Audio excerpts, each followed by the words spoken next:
Hello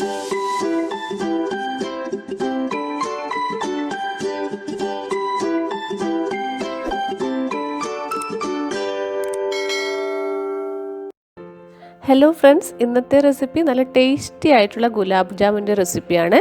ബേക്കറിയിൽ നിന്ന് കിട്ടുന്ന അതേ രുചിയിൽ നമുക്ക് ഗുലാബ് ജാമുൻ വീട്ടിൽ തന്നെ ഉണ്ടാക്കിയെടുക്കാൻ പറ്റും. പാൽപ്പൊടി ഉപയോഗിച്ചിട്ടാണ് ഇത് ഉണ്ടാക്കുന്നത്. നമുക്ക് ഇതിനുള്ള ഇൻഗ്രീഡിയൻസ് എന്തെല്ലാമെന്ന് നോക്കാം.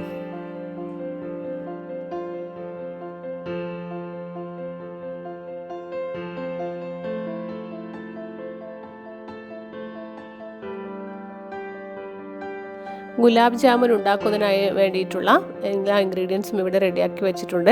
നമുക്ക് 1 കപ്പ് പാൽപ്പൊടി വേണം, പിന്നെ 4 ടേബിൾ സ്പൂൺ മൈദ, 2 ടേബിൾ സ്പൂൺ റവ, ബട്ടർ ഉരുക്കിയത് 4 ടേബിൾ സ്പൂൺ, പിന്നെ ഏലക്കായ് പൊടിച്ചത്, പിന്നെ 1 ടേബിൾ സ്പൂൺ ബേക്കിംഗ് പൗഡർ, പിന്നെ ആവശ്യത്തിന് പാലും എടുക്കാം. ഇനി നമുക്ക് ഇതെങ്ങനെയാണ് ഉണ്ടാക്കുന്നതെന്ന് കാണാം. നമുക്കൊരു ബൗളിലേക്ക് എടുത്തു വെച്ചിരിക്കുന്ന ബട്ടർ ചേർക്കാം. ബട്ടർ അല്ലെങ്കിൽ നെയ്യ് എടുത്താലും മതി. ഇനി ഇതിലേക്ക് മൈദപ്പൊടി ചേർക്കാം. 4 ടേബിൾ സ്പൂൺ മൈദപ്പൊടിയാണ് ചേർക്കുന്നത്. പിന്നെ റവ ചേർത്ത് കൊടുക്കുക. 2 ടേബിൾ സ്പൂൺ റവ ചേർത്താൽ മതി. പിന്നെ ഇതിലേക്ക് ബേക്കിംഗ് പൗഡർ 1 ടേബിൾ സ്പൂൺ ചേർക്കുന്നുണ്ട്. പിന്നെ പാൽപ്പൊടി ചേർക്കാം. 1 കപ്പ് പാൽപ്പൊടി ചേർത്ത് കൊടുക്കാം. പിന്നെ കുറച്ച് ഏലക്കായ് പൊടിച്ചതും കൂടി ചേർത്തിട്ട് നന്നായിട്ട് ഇതൊന്ന് മിക്സ് ചെയ്യുക. സ്പൂൺ ഉപയോഗിച്ചിട്ട് നന്നായിട്ട് ഇതൊന്ന് മിക്സ് ചെയ്ത് കൊടുക്കാം.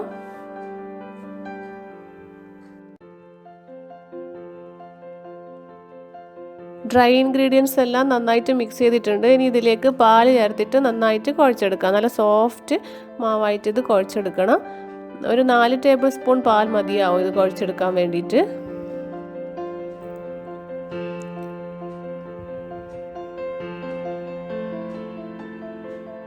എല്ലാം നന്നായിട്ട് കുഴച്ച് വെച്ചിട്ടുണ്ട്. ഇനി ഇതിൽ നിന്ന് കുറച്ചായിട്ട് എടുത്തിട്ട് ചെറിയ നാരങ്ങ വലിപ്പത്തിലുള്ള ബോൾസ് ആയിട്ട് ഉരുട്ടിയെടുക്കാം. കയ്യിൽ കുറച്ച് എണ്ണ പുരട്ടിയിട്ട് ഉരുട്ടിയെടുത്താൽ കയ്യിലൊന്നും അങ്ങനെ ഒട്ടിപ്പിടിക്കില്ല. കണ്ടില്ലേ, ഇതേ സൈസിലുള്ള ബോൾസ് ആക്കിയിട്ട് നമുക്കെല്ലാം ഉരുട്ടിയെടുക്കാം.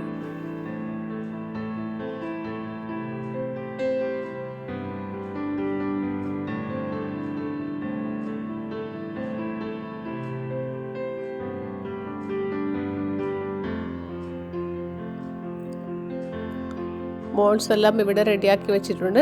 ഇനി നമുക്കിത് ഫ്രൈ ചെയ്തെടുക്കണം. ഫ്രൈ ചെയ്യാനായിട്ട് ഞാനിവിടെ കുറച്ച് എണ്ണ ചൂടാക്കാൻ വെച്ചിട്ടുണ്ട്. എണ്ണ ചൂടായി വരുമ്പോൾ ഇതിലേക്ക് ഓരോരോ ബോൾസായിട്ട് ഇട്ട് കൊടുക്കാം. എപ്പോഴും ഒരു മീഡിയം ഫ്ലെയിമിലിട്ടിട്ട് ഫ്രൈ ചെയ്യുന്നതാണ് നല്ലത്, അല്ലെങ്കിൽ ഇത് പെട്ടെന്നൊന്ന് കരിഞ്ഞു പോയി കളയും. ഇതിനധികം വേവൊന്നുമില്ല. കുറച്ച് 2 മിനിറ്റ് കഴിയുമ്പോൾ തന്നെ ഇതൊന്ന് മറിച്ചിട്ട് കൊടുക്കാം. കണ്ടില്ലേ, ഒരു കുറച്ച് ഗോൾഡൻ ബ്രൗൺ ആയിട്ടുണ്ട്. കുറച്ച് കളർ മാറി വരുമ്പോൾ തന്നെ ഇത് മറിച്ചിട്ട് കൊടുക്കണം.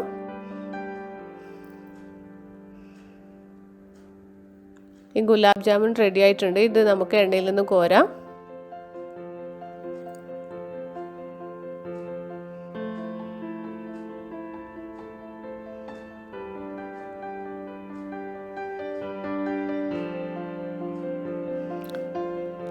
അടുത്ത ബാച്ച് ബോൾസും ഇതുപോലെ തന്നെ നമുക്ക് ഫ്രൈ ചെയ്തെടുക്കാം.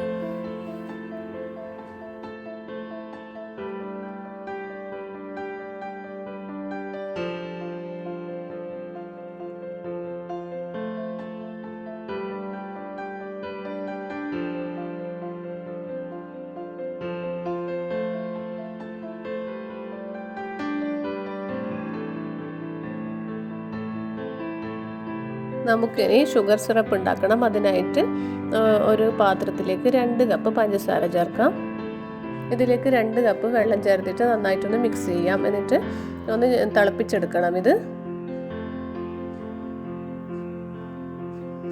ഇതിലേക്ക് കുറച്ച് ഏലക്കായ് പൊടിച്ചത് ചേർക്കാം.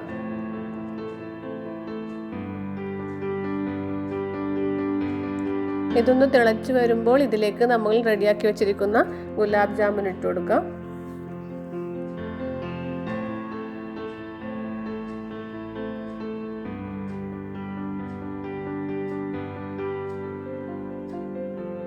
ഇനി സ്റ്റൗ ഓഫ് ചെയ്യാം. എന്നിട്ട് 2 മണിക്കൂറെങ്കിലും ഈ പഞ്ചസാര പാനിയിൽ ഇട്ട് വെക്കണം. അപ്പോൾ മാത്രമേ നല്ല സോഫ്റ്റ് ആയിട്ട് വരുള്ളൂ. 2 മണിക്കൂറെല്ലാം കഴിയുമ്പോഴേക്കും ഇതിൻ്റെ സൈസൊക്കെ കൂടിയിട്ടുണ്ടാവും. ഫുൾ പഞ്ചസാര പാനി അബ്സോർബ് ചെയ്തിട്ട് നല്ല ടേസ്റ്റി ആയിട്ടുണ്ടാവും. ഇത് നല്ല സോഫ്റ്റ് ഗുലാബ് ജാമുനാണിത്. നിങ്ങൾ എന്തായാലും ഇത് ട്രൈ ചെയ്ത് നോക്കുക കേട്ടോ. വളരെ പെട്ടെന്ന് നമുക്ക് ഉണ്ടാക്കിയെടുക്കാൻ പറ്റുമല്ലോ. ഈ റെസിപ്പി നിങ്ങൾക്ക് എല്ലാവർക്കും ഇഷ്ടമായിട്ടുണ്ടാവുമെന്ന് കരുതുന്നു. പുതിയൊരു റെസിപ്പിയുമായിട്ട് വീണ്ടും കാണാം. താങ്ക്